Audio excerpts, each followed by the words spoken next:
أشهد أن لا إله إلا الله وحده لا شريك له وأشهد أن محمدا عبده ورسوله أما بعد فأعوذ بالله من الشيطان الرجيم بسم الله الرحمن الرحيم الحمد لله رب العالمين الرحمن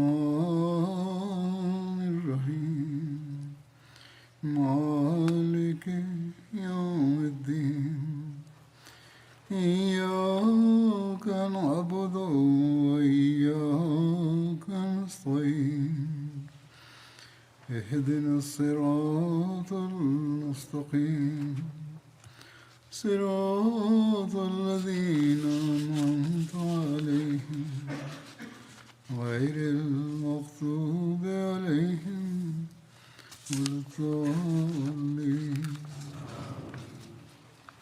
شهر رمضان الذي أنزل فيه القرآن هدى للناس وبينات من الهدى والفرقان ومن شهد منكم الشهر فليصم ومن كان مريضا وعلى سفر فعدة من أيام أخر يريد الله بكم اليسر ولا يريد بكم العسر ولتكملوا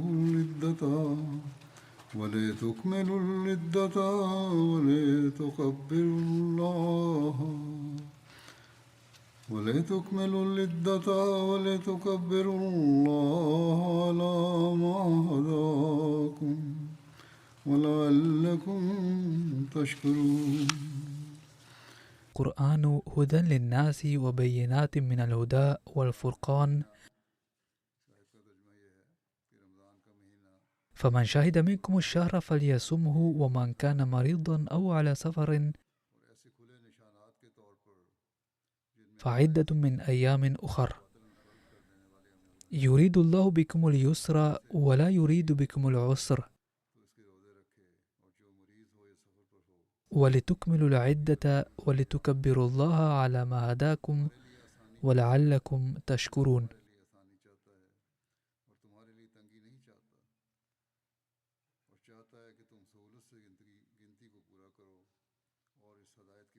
في هذه الآية بيّن الله تعالى أهمية شهر رمضان من منظور أن القرآن الكريم أنزل في هذا الشهر، وهو هداية عظيمة لبني البشر، وقد أحاط الله تعالى في هذا الكتاب كل الأمور وأعطى الناس التعليمات كلها وبين لهم سبلا للتقدم إلى الله تعالى، وحذرهم من سبل الشيطان كلها، وهدى الناس إلى الأمور الحاضرة والمستقبلية، وقد نبه عما تكمن فيها من الأخطار وبين لهم طرق اجتنابها، كذلك علم طرق مقاومة الإلحاد ونبه عن الشرك وسبل اجتنابه. باختصار بيّن الله تعالى في هذه الشريعة الأخيرة والكاملة والمكتملة أي القرآن الكريم جميع الأمور الموجودة والتي وقعت في الأزمنة الخالية أو التي ستقع مستقبلا، وبذلك وضح كافة سبل التقدم في العلاقة مع الله تعالى والثبوت على الهداية. فمباركون هم الذين يعملون بهذا الكتاب العظيم متخذين إياه الدستور العمل لهم، وبذلك يحسنون دنياهم وعقباهم ويعتصمون بالصدق ويثبتون عليه. وبالنتيجة سيرون مشاهد حب الله تعالى لعباده. فإن أهمية شهر رمضان هي أن الله تعالى أنزل علينا شريعة كاملة وعلمنا فيها فريضة الصيام وطرق العبادات. ولو اكتفينا بالظن أنه لا أهمية لشهر رمضان إلا أن صيامه فرض علينا،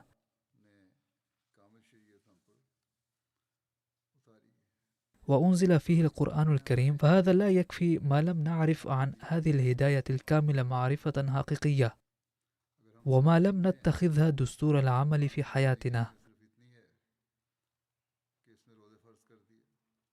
نحن الأحمديون سعداء أن المسيح الموعود عليه السلام الخادم الصادق للنبي الأكرم صلى الله عليه وسلم زودنا بمعرفة صادقة بهذا الشأن.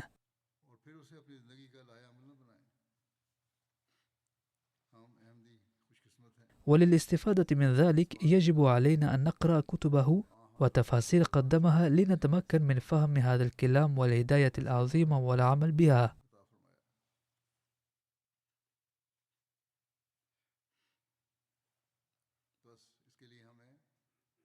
غدا سيكون يوم المسيح الموعود عليه السلام الذي نحتفل به بالالتزام ونعقد فيه الجلسات، ونبين عن مجيء المسيح الموعود عليه السلام بحسب نبوءة رسول الله صلى الله عليه وسلم ووعد الله تعالى. ولكن التقدم في الإيمان إلى هذا الحد لا يكفي، بل الأهم هو أن نقرأ الكنوز المتعلقة بالقرآن الكريم التي أعطانا المسيح الموعود عليه السلام إياها،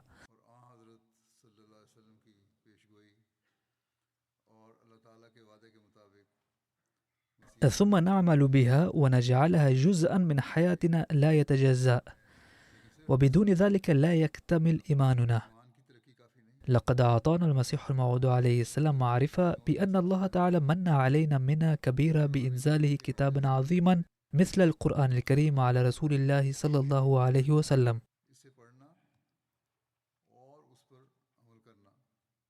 أما الاستفادة منه وجعله جزءا من حياتنا إنما هو شأننا نحن، فينبغي علينا أن ننتبه إلى هذا الأمر بشكل خاص.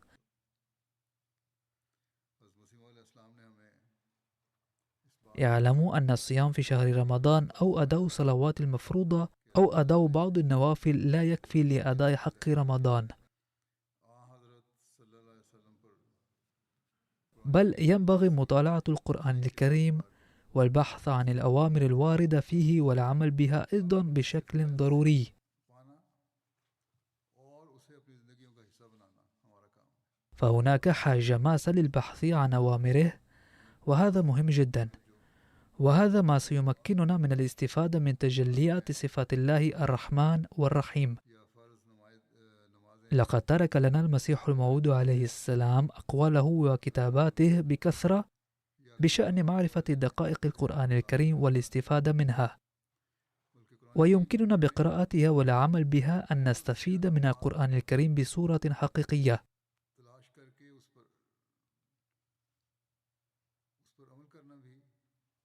وسأقدم لكم الآن بعض المقتبسات من كلامه عليه السلام بهذا الشأن، ولكن قبل ذلك أريد أن أبين عن أهمية تلاوة القرآن الكريم. اعلموا أن لتلاوة القرآن الكريم أهمية كبيرة، فيجب علينا أن نتلو القرآن الكريم في رمضان بوجه خاص، وينبغي أن يتلو كل واحد جزءا واحدا منه على الأقل يوميا حتى تكتمل الدورة واحدة لتلاوة القرآن الكريم في شهر رمضان. كان جبريل عليه السلام يعارض رسول الله صلى الله عليه وسلم القرآن الكريم في رمضان كل سنة، وقد أعرضه في العام الأخير في حياته صلى الله عليه وسلم مرتين.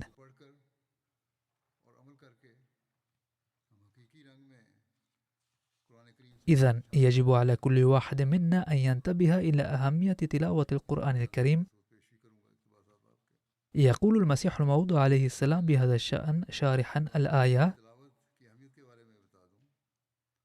تتبين عظمة رمضان من آية: شهر رمضان الذي أنزل فيه القرآن. لقد كتبت الصوفية أن هذا الشهر مفيد جدا لتنوير القلب، ويحظى فيه الإنسان بالكشوف بكثرة. إن الصلاة تزكي النفس، أما الصوم فيجلو القلب.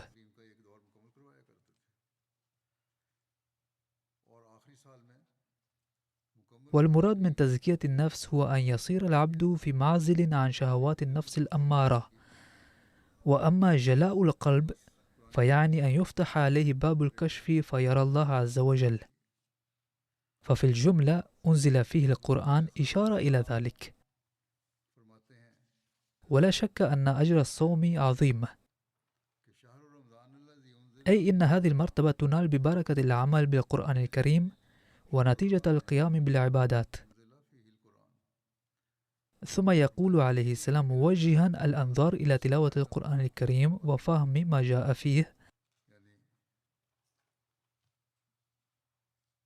لقد تدبرت لفظ القرآن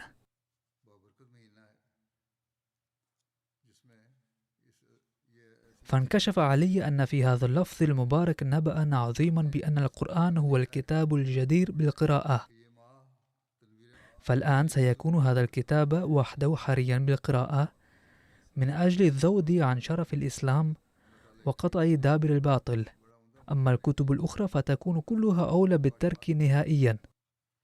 وهذا هو معنى الفرقان أيضا، أي أن هذا الكتاب وحده سيكون الفاصل بين الحق والباطل، ولن يرقى إلى درجته ومستواه أي كتاب من كتب الحديث أو غيرها. اتركوا سائر الكتب الآن واقرأوا كتاب الله ليل نهارا. ما أكفره من شخص يعكف على قراءة الكتب الأخرى ليل نهارا ولا يلتفت إلى القرآن الكريم.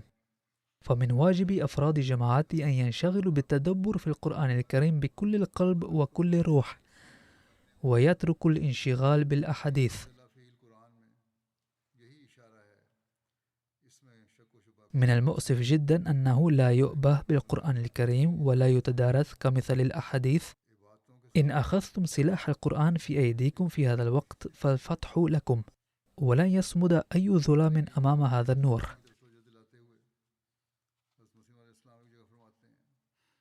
ثم يقول عليه السلام: أقول الحق إن هذا السلاح وحده ما زال ولن يزال صالحا إلى الأبد.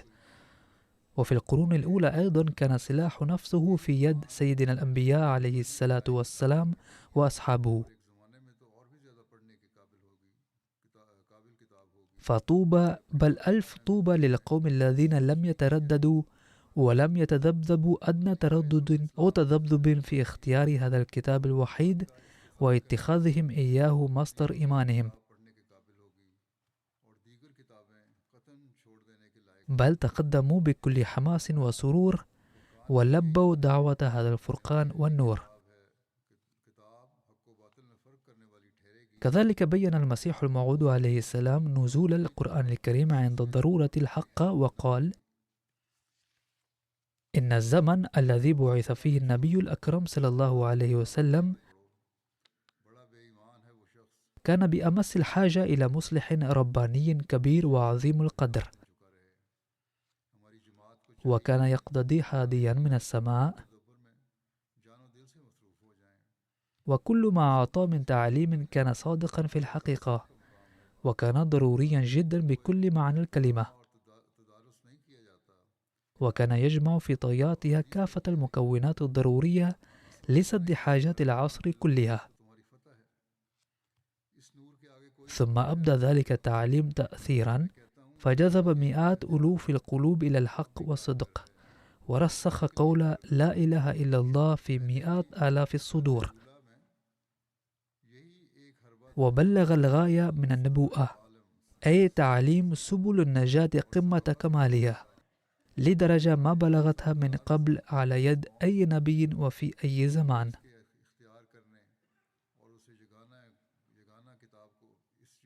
إذن فقد نزل هذا الكتاب حاملا الشريعة الأخيرة حين كانت الظروف تقتضي نزوله، وطهر مئات آلاف القلوب ولا يزال يطهر، فليحاول الاستفادة منه من يشاء.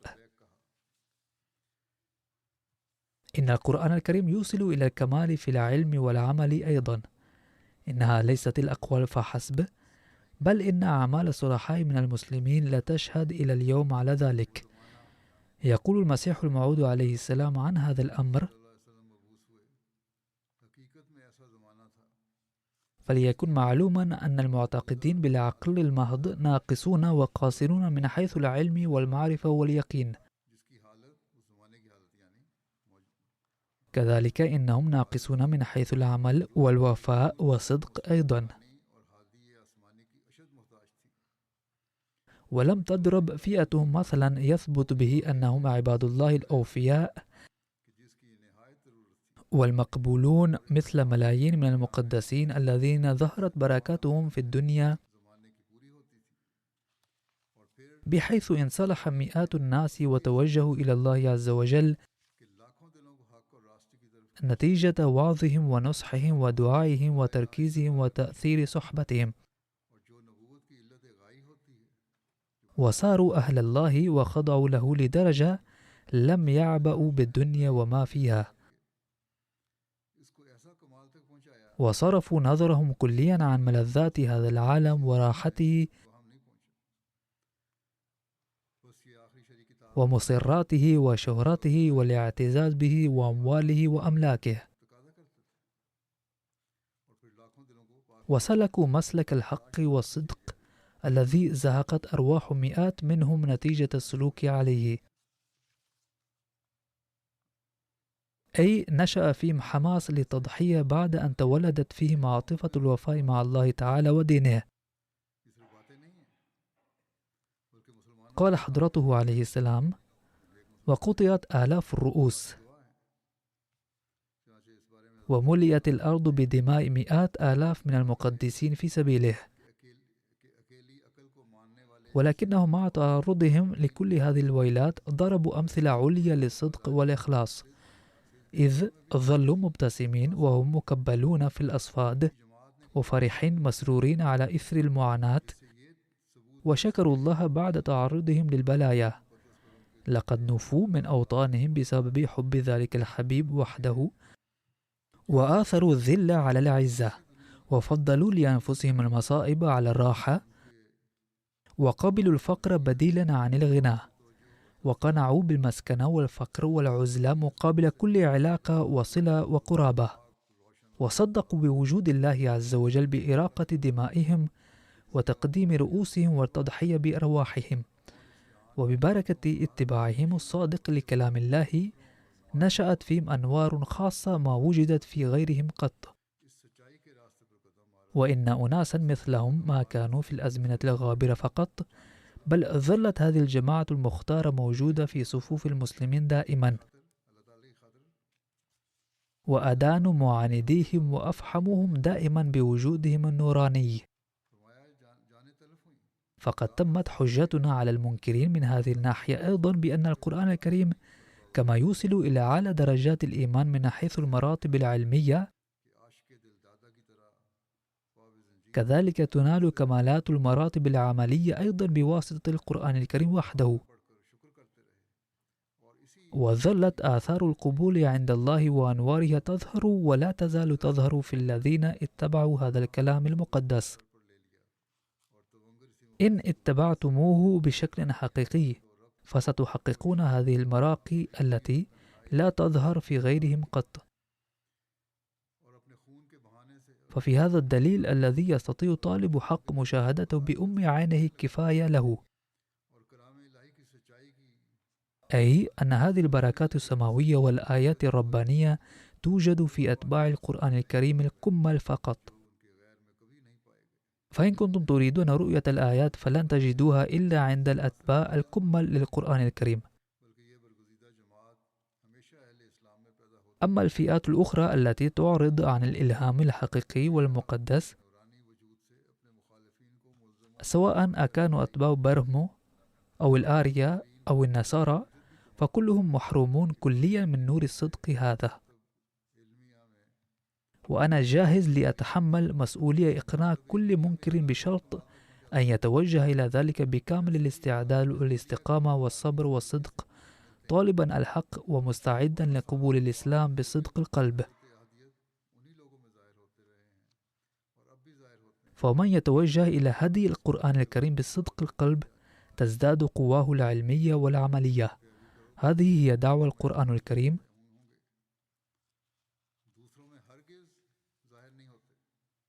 وتلك هي دعوة المسيح الموعود عليه السلام، حيث قال: تعالوا أخبركم بذلك فافهموه وتعلموا مني ذلك الطريق.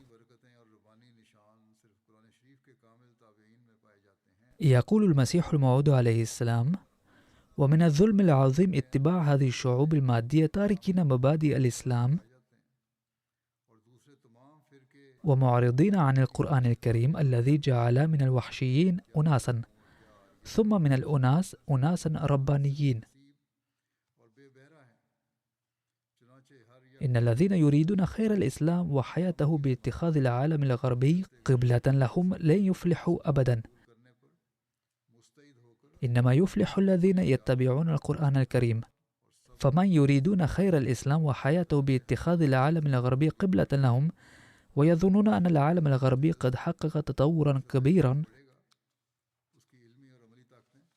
وبالتالي يريدون أن يجعلوه هاديا لهم ويتخذوا العالم الغربي قبلة لهم، فلن يفلحوا أبدا، إنما يفلح الذين يتبعون القرآن الكريم.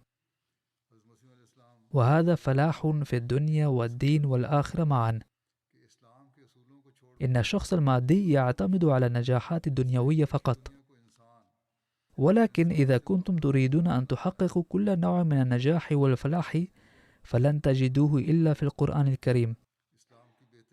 قال حضرته: النجاح بدون القرآن الكريم مستحيل البتة، ومثل هذا النجاح ليس إلا وهما لا يبرح هؤلاء الناس تائهين في البحث عنه عبثا. ضعوا أسوة الصحابة نصب أعينكم، فإنهم لما اتبعوا رسول الله صلى الله عليه وسلم وآثروا الدين على الدنيا تحقق لهم كل ما وعدهم الله تعالى به. كان المعارضون يضحكون منهم في البداية قائلين: إن هؤلاء لا يقدرون على السير بحرية خارج بيوتهم، ويدعون أنهم سينالون الملك، أي إن حالتهم راهنة هي أنهم يؤدون عباداتهم مستخفين، ولكنهم يدعون أنهم سيحوزون الملك. ولكن الصحابة قد نالوا بالتفاني في طاعة رسول الله صلى الله عليه وسلم ما لم ينالوه في قرون. كانوا يحبون القرآن الكريم ورسول الله صلى الله عليه وسلم، وكانوا يسعون لطاعتهما واتباعهما جاهدين ليل نهارا، وما كانوا يتبعون الكفار حتى في تقاليدهم وعاداتهم، أي أنهم لم يتبعوا الكفار في أي شيء، وتركوا كل ما كان يتعلق بهم. وطالما بقي الإسلام في هذا الوضع فسيظل يعرج في سلم الإقبال والرقي. وكان السر في ذلك كما يقال بالفارسية ما معناه: فما دام الله معك فلماذا تحزن؟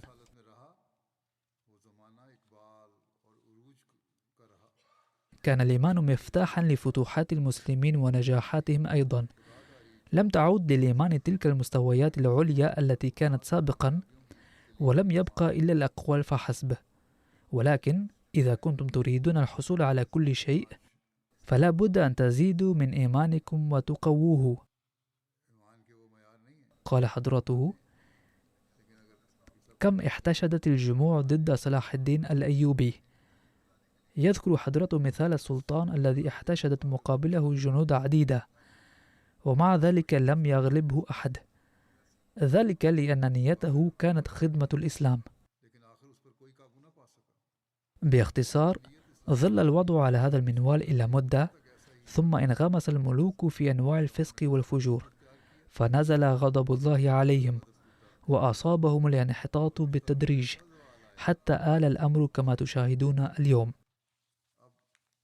إننا نخالف التشخيص الذي توصلوا إليه لهذا المرض، أي ضعف الإسلام اليوم، ونرى أن العلاج الذي يقومون به بناء على هذا التشخيص سيكون أشد خطورة وضررا.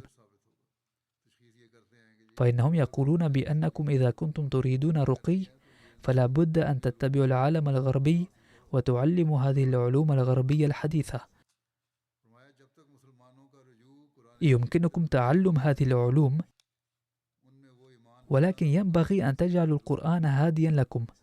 قال حضرته: فما لم يرجع المسلمون إلى القرآن الكريم لن يتولد فيهم ذلك الإيمان، ولن يتماثلوا للشفاء، ولن يأتي العز والعروج إلا بالسبيل الذي أتى به من قبل. فلا يمكن أن يتحقق الرقي في الإيمان والعمل باتباع أهل الدنيا، بل يتم ذلك من خلال اتباع القرآن الكريم. ثم يذكر حضرته بكل ألم وحرقة إعراض المسلمين عن القرآن الكريم وتكاسلهم تجاه قراءته، فيقول: لقد بعث الله تعالى النبي الأكرم صلى الله عليه وسلم، فقدم أمام العالم إلها اقتضته فطرة الإنسان وضميره، وبيانه الكامل موجود في كتاب الله الصادق أي القرآن الكريم. قال حضرته: الآن أريد أن أقول شيئا للمسلمين وأوجه الخطاب إليهم وحدهم بوجه خاص دون غير المسلمين. يا ربي، إن قومي اتخذوا هذا القرآن مهجورا. اعلموا أن القرآن الكريم ينبوع البركات الحقيقية ووسيلة صادقة للنجاة. ومن خطأ هؤلاء أنهم لا يعملون بالقرآن الكريم، ومن غير العاملين به فئة لا يعتقدون به أصلا ولا يعدونها كلام الله عز وجل، إنهم في شقاق بعيد.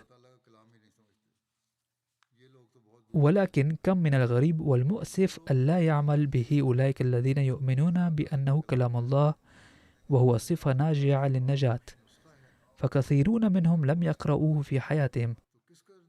مثل الغافلين عن كلام الله والذين يهملونه إلى هذا الحد كمثل الذي يعلم يقينا أن ينبوع كذا وكذا نقي جدا وبارد وماؤه إكسير وشفاء لأمراض كثيرة، فما أكبرها من شقاوة وجهل إن لم يقترب منه رغم كونه ظامئا ومصابا بأمراض عديدة، فهذه شقاوته وجهله. كان لزاما عليه أن يضع فمه على هذا الينبوع ويرتوي جيدا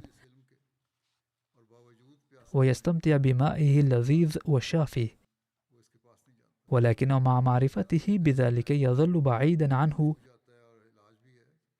كما يجهله ويبقى بعيدا عنه إلى أن يقضي عليه الموت. فإن البعض يأتيهم الموت دون أن ينتبهوا للاهتمام بالقرآن الكريم. إن حالته لجديرة بالعبرة والنصيحة، وقد آلت حالة المسلمين إلى ذلك في الوقت الحالي. فهم يعرفون أن مفتاح كل نجاح هو القرآن الكريم وحده الذي يجب أن نعمل به، ولكنهم لا يأبهون به قط. فالإنسان الذي يدعوهم إليه بمنتهى المواساة والنصح، وليس بدافع المواساة فحسب، بل بأمر من الله تعالى وإيمائه، فيسمونه كذابا ودجالا. هل يمكن تصور حالة مزرية أكثر من حالة هؤلاء القوم؟ أي حين بعث الله تعالى المسيح الموعود عليه السلام في هذا العصر لنشر تعاليم القرآن الكريم، قيل له الكذاب والمفتري، وأطلقت عليه الشتائم، وهؤلاء يتمادون في المعارضة بانتظام. فأي حالة مزرية وجديرة بالرحم أكثر من هذه الحالة لهؤلاء؟ فقد قال عليه السلام: كان يجب على المسلمين، وهذا ما يجب عليهم الآن أيضا، أن يعدوا هذا الينبوع نعمة عظمى ويقدروها حق قدرها. والمراد من قدرها أن يعملوا بتعاليمه، ثم لينظروا كيف يكشف الله تعالى مصائبهم ومشاكلهم. ليت المسلمين يفهمون هذا الأمر ويدركون أن الله تعالى قد فتح لهم سبل البر والحسنة هذه فليسلكوها وينتفعوا بذلك. اعلموا جيدا أن الذي يؤمن بالله بصدق قلب ويعمل بكتابه المقدس ويطيع رسول الله صلى الله عليه وسلم فيعطيه الله تعالى نصيبا من بركات لا تنتهي، ويعطى بركات تفوق نعم هذه الدنيا كثيرا، منها العفو عن الذنب أيضا، أي حين يرجع المرء إلى الله تعالى ويتوب إليه يغفر الله تعالى ذنوبه، والآخرون محرومون من هذه النعمة تماما، لأنهم لا يعتقدون أصلا بأن الذنوب تغفر بالتوبة. يعتقد بعضهم أنه لا بد لهم من المرور بمداومة التناسخ كما يعتقد بعض الهندوس، ولا مجال للعفو بأي حال. أما المسيحيون فبحسب مبدئهم إذا صدر الذنب بعد الإيمان بصلب المسيح مرة فلن ينفع الصليب أبدا، لأن المسيح لن يصلب مرتين. أفليس واضحا أن سبيل المغفرة والنجاة مغلق على كليهما، لأن صدور الذنب لا يمكن أن يتوقف بأي حال، فهو مستمر، إذ يواجه بعض الناس عثرات متكررة. إن لم يشكر المرء نعمة من نعم الله تعالى فقد ارتكب ذنبا، وإذا صدرت منه الغفلة فهذا أيضا ذنب، وسيضطر للمرور بمداومة التناسخ نتيجة هذه الذنوب أيضا. ولأن المسيح لن يصلب مرة ثانية فلا بد من اليأس الكامل. فإذا صدرت الذنوب من أتباع الأديان الأخرى بانتظام فهم يواجهون اليأس، إذ لا سبيل للمغفرة. ولكن الله تعالى لم يعطي المسلمين هذا التعليم، بل باب التوبة مفتوح لهم دائما. فإذا تاب الإنسان إلى الله تعالى وطلب منه المغفرة معترفا بذنوبه السابقة وعقد العزم على كسب الحسنات في المستقبل، فالله تعالى يعفو عنه. لذا فإنني أقول لكم أن أصغوا إلى كلام باهتمام، حذارا أن يقتصر كلامي على آذانكم فقط فلا يفيدكم ولا يصل إلى قلوبكم، فاستمعوا إلى أقوال هذه وأوصلوها إلى قلوبكم. كلا، بل استمعوا له بآذان صاغية وأقروه في قلوبكم، وأثبتوا بعملكم أنكم لم تسمعوه سماعا عابرا، وأن تأثيره ليس مؤقتا بل هو عميق. أي يجب أن لا تؤثر فيكم الخطبة ما دمتم تسمعونها جالسين هنا فحسب، بل يجب أن تعملوا بها لاحقا أيضا، وذلك بأن تقرأوا القرآن الكريم. فاتخذوا تلاوة القرآن الكريم عادة لكم في رمضان، ثم اجعلوها جزءا لا يتجزأ من حياتكم للأبد، ثم يجب أن نعمل بتعليمه. يتهم الأحمديون بأنهم يحرفون القرآن الكريم والعياذ بالله. ففي باكستان ترفع القضايا في المحاكم من قبل المشايخ ضد الأحمديين بمقتضى هذا القانون. أقدم لكم بكلمات المسيح الموعود عليه السلام نفسه، حيث قال: القرآن الكريم قانون سماوي ووسيلة النجاة، إذا غيرنا فيه شيئا فقد ارتكبنا إثما كبيرا. من الغريب حقا أننا نعترض على اليهود والنصارى ونعامل القرآن الكريم المعاملة نفسها. إنني أتأسف وأستغرب أكثر حين أرى النصارى الذين كتبهم في الواقع محرفة ومبدلة يسعون أن لا يثبت التحريف، أما نحن فنسعى للتحريف شخصيا، أي أن الذين قد تم التحريف في كتبهم أي الشرائع القديمة يقولون إنها غير محرفة. أما نحن المسلمون فبعض أعمالنا وأقوالنا وكأننا نقوم بالتحريف شخصيا. اعلموا أن المفتري خبيث ومؤذن، والتحريف في كلام الله أيضا افتراء فاحذروه. هنا بين حضرته وجهة نظره أنكم تقولون أنه قد تم التحريف في القرآن الكريم، أما أنا فأقول إن المحرف خبيث ومؤذن. فمن تعليمنا أنه يجب اجتناب كل نوع من التحريف في القرآن الكريم، لأن المحرف خبيث ومؤذي. هذا ما قال حضرته. إذن يجب أن يفكر أولئك الذين يلصقون بنا هذه التهمة: هل سننضم بتحريف إلى الخبيثين والمؤذين، أو هل يمكن أن نحب الانضمام إليهم؟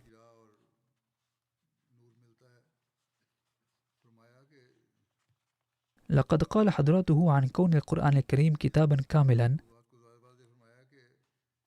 إنني عاقد العزم على خدمة القرآن الكريم وأحكامه والدين الطيب للنبي صلى الله عليه وسلم، بل قد بذلت نفسي في هذا السبيل، وأوقن يقينا كاملا بأن النجاة مستحيلة دون اتباع كامل للقرآن الكريم، الكتاب الكامل وأكمل والمكمل، ودون اتباع كامل للنبي صلى الله عليه وسلم.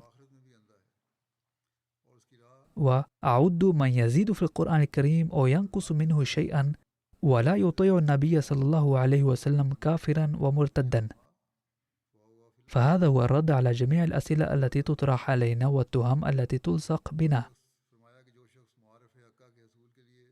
ثم قال حضرته: من تعاليم القرآن الكريم نجد سبيل النجاة والنور، فقد وضح أنه ليس ثم كتاب آخر يرزق هذا النور والهدى.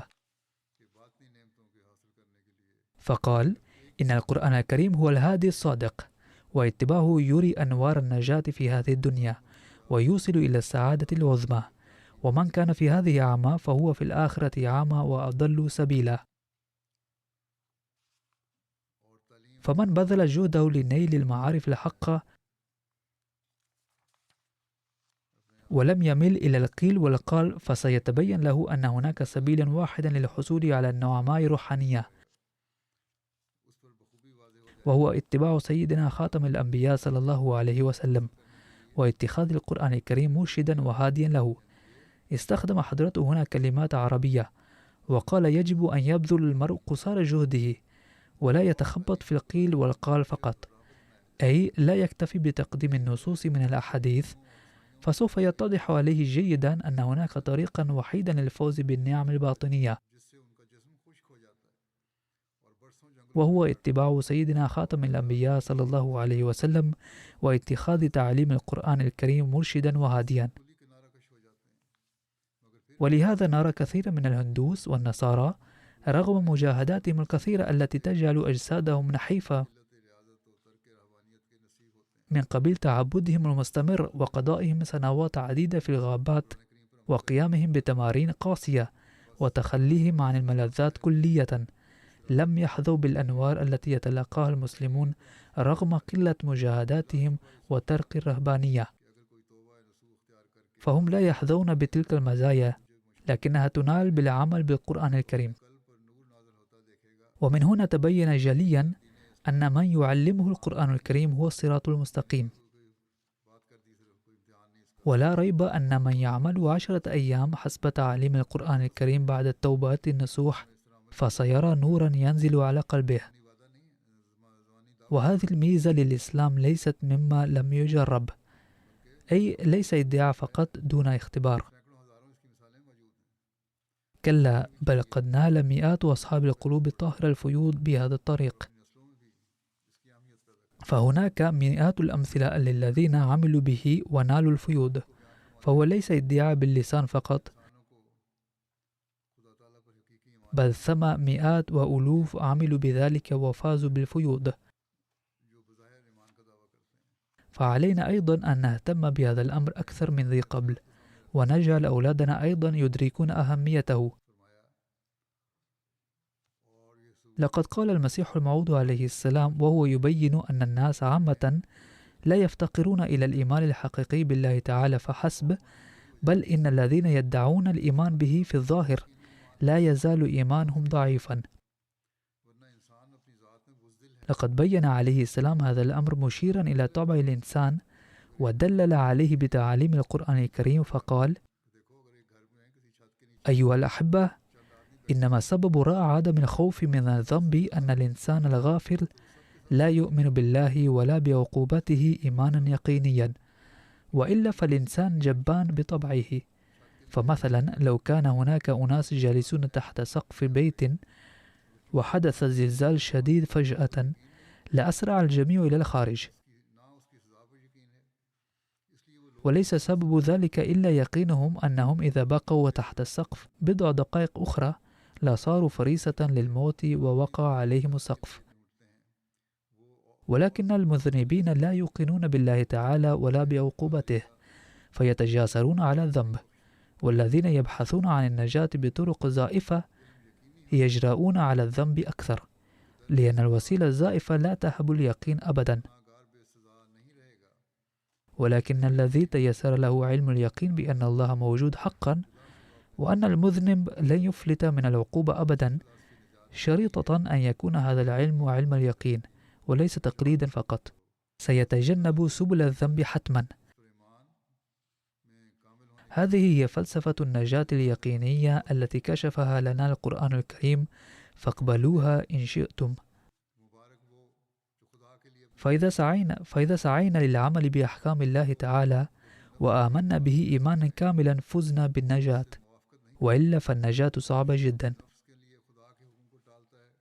لقد قال عليه السلام: مباركون أولئك الذين يحاربون أنفسهم لله تعالى، وأشقياء أولئك الذين يحاربون الله لأنفسهم ولا يوافقونه. إن الذي يخالف حكم الله من أجل نفسه لن يدخل السماء أبدا، أي ينال قرب الله تعالى. فاسعوا جاهدين كي لا تشهد عليكم حتى نقطة واحدة أو حرف واحد من القرآن الكريم فتؤاخذوا بسببها، لأن سيئة وإن كانت مثقال ذرة تستوجب العقاب. الوقت قصير وغاية الحياة لم تتحقق بعد. ألا فأسرعوا الخطى لأن المساء قريب، وافحصوا مرة بعد أخرى المتاع الذي ستقدمونه لئلا ينقصه شيء فيسبب لكم الخسران، أو يكون كله بضاعة فاسدة مغشوشة لا تصلح لأن تقدم إلى البلاط الملكي. أدعو الله تعالى أن يوفقنا لفهم تعاليم القرآن الكريم والعمل بها حقا، وأن نكون دوما ممن يشكرون الله تعالى وينتفعون من الهدى الذي آتانا الله، وأن يزيدنا إيمانا ويقينا به وخشية منه، وأن نعيش عاملين بأحكام القرآن الكريم وليس في رمضان فقط بل دائما. وعندها نستطيع القول: لقد بذلنا جهدنا لأداء حق البيعة على يد سيدنا المسيح الموعود عليه السلام، الذي أرسل خادما صادقا للنبي صلى الله عليه وسلم للنهضة الثانية للإسلام، لكي يضع نير حكومة القرآن الكريم على أعناقنا. أسأل الله تعالى أن يوفقنا للاستفادة من فيوض تعاليم القرآن الكريم في رمضاننا وبعده أيضا على الدوام. اذكروا في دعواتكم الفلسطينيين أيضا: الآن تزهق هناك أرواح الصغار والأبرياء نتيجة الجوع والفاقة والمرض. الآن حتى منظمة الأمم المتحدة بدأت تقول إن آفة القحط والمجاعة هذه هي من صنع الإنسان، وهي نتيجة لقسوة الحكومة الإسرائيلية وعنادها. لو فتحت الطرق ووصلت المعونات عاجلا فيمكن يتحسن الأمر الآن أيضا. كذلك للشعب السوداني أيضا، بأن يلهم الله تعالى قادتهم وحكامهم العقل والصواب، فهنالك أيضا يموت الناس بسبب الجوع والمرض، ويظلم السودانيون مواطنيهم أنفسهم. لقد حدث كل هذا نتيجة جشع الناس واتباعهم الهوى ونسيانهم لتعليم القرآن الكريم، وإنكارهم لمن بعث من عند الله تعالى لهداية الناس في هذا العصر. وهناك بلاد إسلامية أخرى كثيرة حيث الوضع فيها أيضا مأساوي ومؤلم. الحكومات تظلم مواطنيها ويتقاتلون فيما بينهم. أدعو الله تعالى أن يرحمهم. وادعوا كذلك لإخواننا الأحمديين في باكستان الذين هم في السجون، كما وادعوا لإخواننا المسجونين في اليمن. وادعوا للوضع العام في باكستان، وادعوا بأن يحفظ الله تعالى الأحمديين هناك خاصة. بعد الصلاة سوف أصلي جنازة الغائب لبعض المرحومين، وسأتناول ذكرهم الآن. أولهم الدكتور ظهير الدين منصور أحمد من الولايات المتحدة الأمريكية، الذي وافته المنية مؤخرا، إن لله وإنا إليه راجعون. هو ابن لصاحب زادة أمة الرشيد ومية عبد الرحيم أحمد، ومن طرف أمه هو ابن حفيدة المسيح الموعود عليه السلام والحكيم المولوي نور الدين الخليفة الأول رضي الله عنه، حيث كان حفيدا لحضرة المصلح الموعود رضي الله عنه. ومن طرف أبيه كان حفيدا لحضرة بروفيسور علي أحمد رضي الله عنه، أحد صحابة المسيح الموعود عليه السلام. بعد أن حاز شهادة الطب ظل يعمل في الجيش طبيبا، ثم فتح عيادته الخاصة في ربوة. كان يساعد المرضى الفقراء في ربوة وضواحيها، وقد انتفع الناس من عيادتها على نطاق واسع. لقد وفقه الله تعالى لخدمة الجماعة في مجلس خدام الأحمدية ومجلس أنصار الله بمنصب مهتمم وقائد أيضا. وعندما هاجر إلى أمريكا خدم هنالك بمنصب السكرتير الوطني لتعليم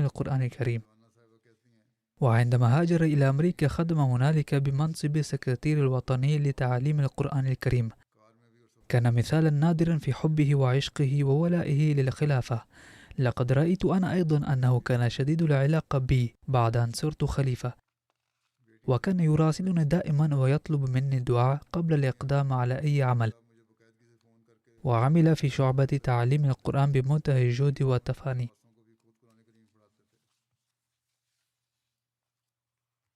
كتبت زوجته السيدة رضوانة المحترمة: كان المرحوم يحب القرآن الكريم حبا شديدا، وكان حريصا على تلاوة القرآن الكريم. خلال أسفاره بالسيارة كان يتلو القرآن الكريم، وإذا كان معه أولاد طلب منهم أن يتلو له القرآن، ثم كان يصوب أخطاءهم في التلاوة. وكتبت بنت المرحومة السيدة سلمانة: بعد زواجي أيضا كان أبي يتصل بي ويعلمني القرآن الكريم عبر الهاتف، وفي أيام الإجازة كان يعلم أحفاده أيضا القرآن الكريم. ومن محاسنه البارزة أنه كان يسارع في طلب العفو على كل خطأ كبير أو صغير. كان يعنى عناية كبيرة بإشراك المبايعين الجدد في أفراحه. كان يوصي بذلك أولاده أيضا. وكتب صهره ميرزا نبيل أحمد: كان يلاقي الجميع بمحبة. كان شديد الحرص على الصلاة بالجماعة بانتظام، وكان يتلو القرآن الكريم ويوصينا بذلك أيضا. في أيام جائحة الكوفيد كان يجمع أهل البيت ويصلي بهم. كان يوصينا دوما أن أكتب للخليفة للدعاء عند كل مشكلة. وكتبت ابنته السيدة مفلحة: كان أبي يقول لنا دائما: اجعلوا تفكيركم إيجابيا على الدوام، وأيقنوا بالله، وأحسنوا الظن بالناس، وتواضعوا واعترفوا بأخطائكم. وذكرت ابنة أخت المرحوم محاسنه هذه وكتبت: كل من يأتي للعزاء يقول كان المرحوم لين الكلام وعطوفا جدا. وكتبت داعية فرهاد ناران المحترم: نشأت الصلة بيني وبينه عندما كنت في العام 15 من عمري. هو الذي ربطني بالجماعة، وبسببه وقفت حياتي لخدمة الجماعة. وكتب شودري وسيم أحمد: في عام 1974 فوض حضرة الخليفة الرابع إلينا مهمة، فعمل المرحوم بمنتهى الجهد والتفاني والتواضع. في بعض المرات كان يظل عاكفا على العمل طوال الليل. كان خدوما للمرضى يعتني بهم ويعطيهم المال لشراء الدواء بالإضافة إلى مداواتهم. كان المرحوم ابن خالتي، وقد ذهبت إلى بيته ورأيت بأم عيني مواساته للفقراء وإكرامه للضيوف. كان والداه يكرمان الضيوف في بيتهما في أيام الجلسة السنوية خاصة. إذا كان الزوجان صالحين يسري تأثير صلاحهما في الأولاد أيضا. كان إكرام الضيف في أبرز شمائل والديه. في أيام الجلسة السنوية كانا يقومان بإخلاء بيتهما للضيوف ويقيمان خارجه في الخيمة، بينما كان البيت يكتظ بالضيوف. وقد ورث المرحوم من أبويه هذه الفطرة الصالحة. الذكر الثاني للسيد حسن عابدين آغا، وسوري الجنسية، وكان يسكن في كندا هذه الأيام. توفي مؤخرا عن عمر يناهز 80 عاما. إنا لله وإنا إليه راجعون.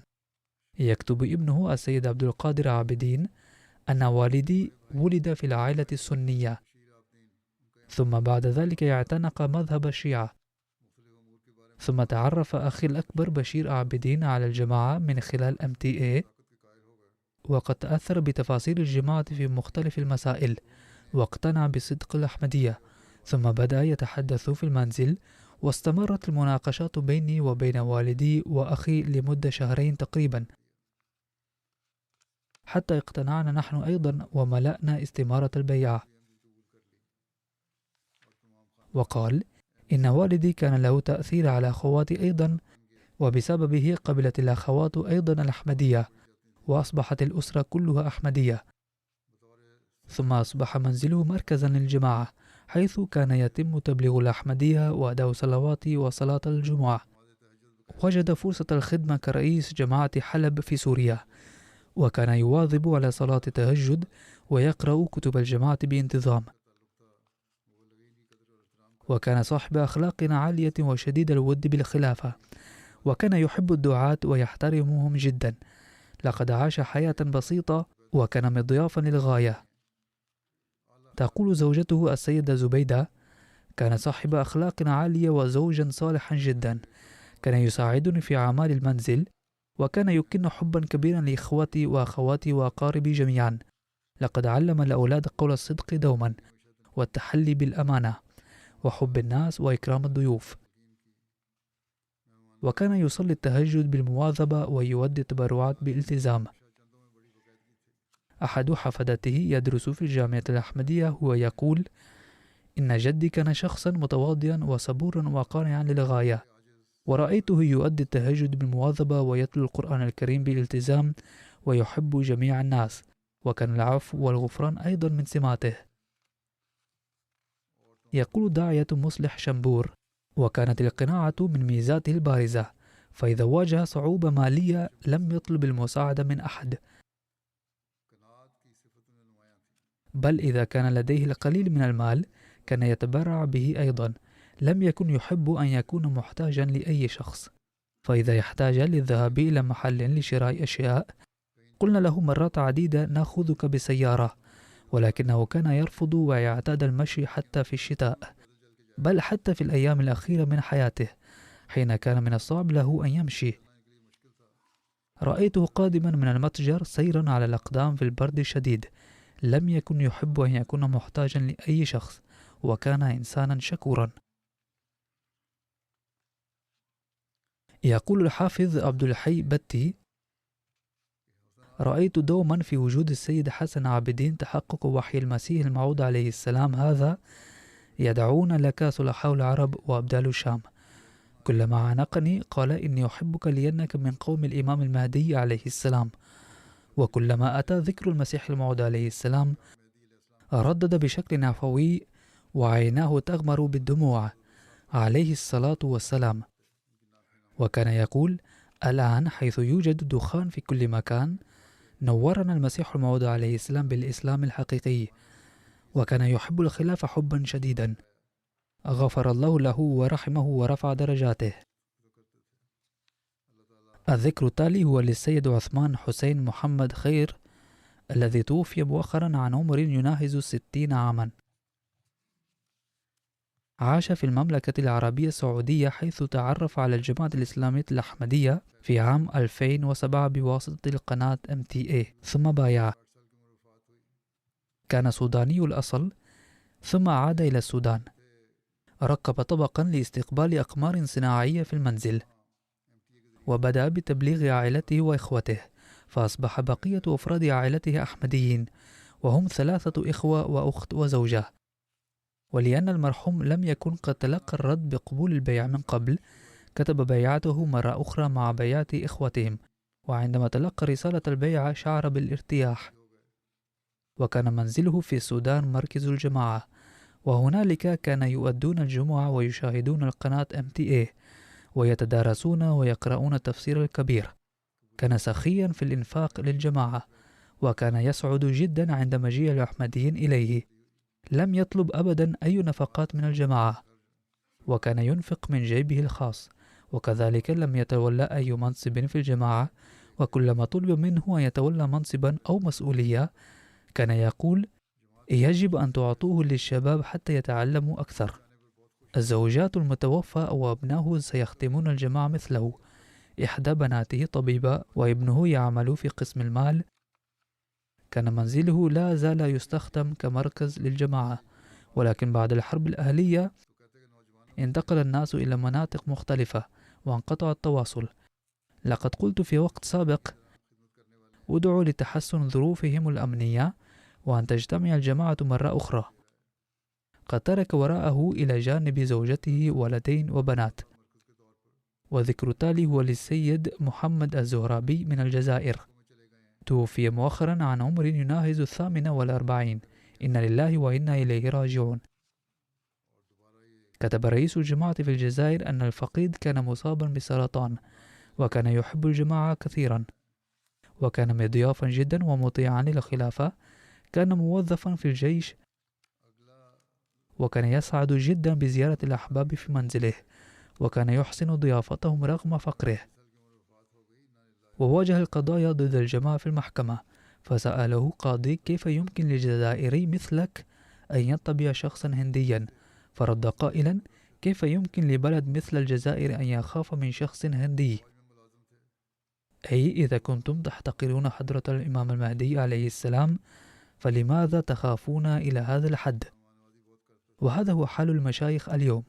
إذا لم يكونوا خائفين، فلماذا لا يسمحون لنا بالتحدث بحرية؟ ولماذا يمنعوننا من التبليغ؟ ذلك لأنهم يخافون من حقية كلامنا وأن الناس سيقبلونه.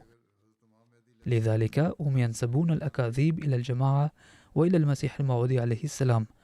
وكتب رئيس الجماعة عن علاقة الفقيد مع الخلافة: عندما طلبت منه تسجيل الجماعة في الجزائر كجمعية خيرية، فكان بعض الأفراد يرون أن ذلك ليس مناسبا.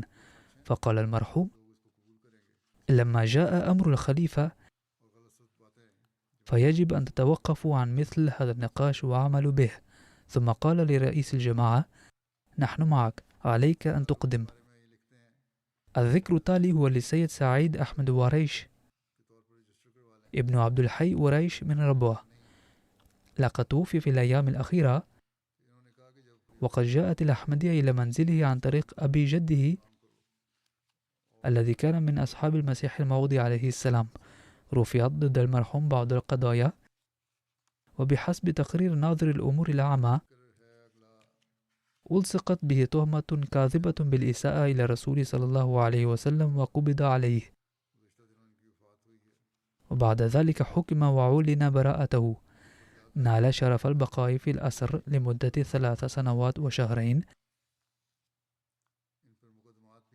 ولكن العداوة كانت كبيرة لدرجة أنه على الرغم من براءته لم يتمكن من العودة إلى منزله، فأقام في ربوة. الذكر التالي هو للسيد شهباز جوندل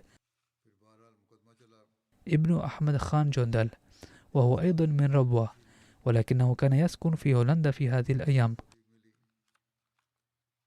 توفي مؤخرا في هولندا. إن لله وإنا إليه راجعون. وجاءت الأحمدية في عائلته من خلال جده السيد خوشي محمد من نوابشاه. الذي بايع في عهد الخليفة الثاني رضي الله عنه. وفي عام 1992 نال شرف كونه أسيرا في سبيل الله واعتقل في كوتري، ووجهت إليه اتهامات لا أساس لها بإهانة الرسول صلى الله عليه وسلم وتبليغ الأحمدية، واستمرت محاكمته لمدة 10 سنوات، ثم أطلق سراحه على الكفالة، وظل في الأسر لمدة 2 أو 3 أشهر، وتم الإفراج عنه بكفالة. ولكن القضية استمرت لمدة 10 سنوات،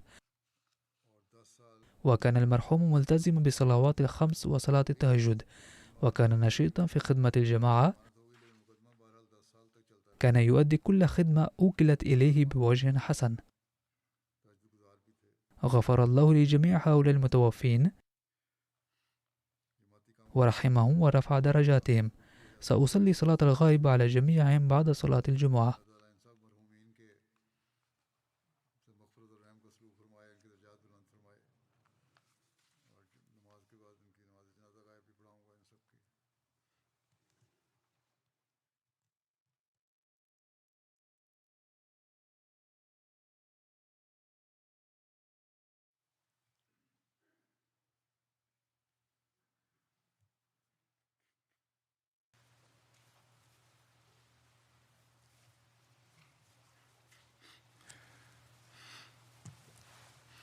الحمد